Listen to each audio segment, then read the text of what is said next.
влиза и се чувства удобно. За другите, защото сега да се взема поне едни такова, или? Ето ги отвън се кълцулите, ма те са те чисти. Ви аз спокойно. Ви аз спокойно. Знам ли? Ай, добре. Нямаш ленца, я да ви видя. Я да ви видя, мамата. Моля?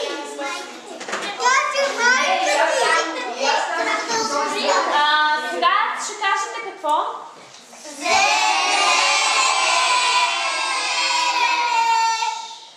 Браво! Не са поканени родителите. Това е нашият оператор, това не е майка сега. Тя не снима, нали така? Майката на... Да, в момента е оператора.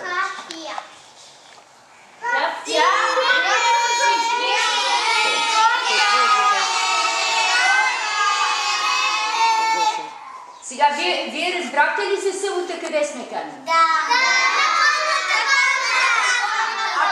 Какво трябва да се всички се поканили, но който има възможност.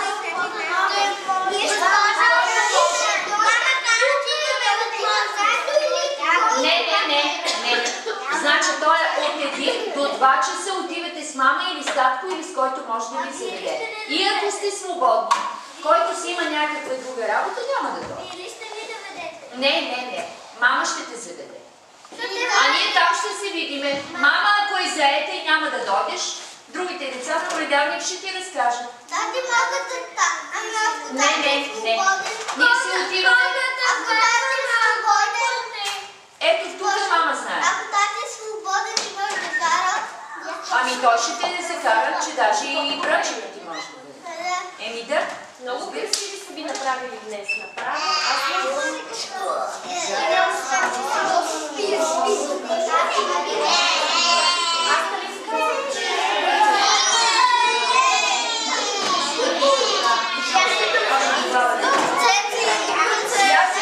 Я да видя кой остава в занималната. Ето виждам го, който е отзад остава в занималната, не отива на театъра. Алекс и Ивайло ще пазят занималната. Бързо тук при децата.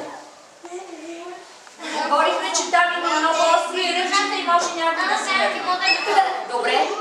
Айде сега, я да видим кое стихче бяхме учили. Хайде да го кажем всички заедно. Всички, не ти. Как беше? Вятърко, гората биле, косето, босето, сладко дете. Бойните птици литна на юг, есен вече пристигнала тук. Стигнаш от брата, самотен и двух. не бързи. Зайко на прибега, кърти кожух, меч се захвърта под стария път. Сладък за нея вече сън. Нека да вее и сняг да бъде. Стани прав. Спрашай. Зайко се има, Пак топъл кожух, меца ще спи от рогаче лакух. Добре. Утре почваме друго стихче и затова трябва да сте готови с това. Как се казва? Ще ви кажа за един Ешко. Беше. Ешко беше.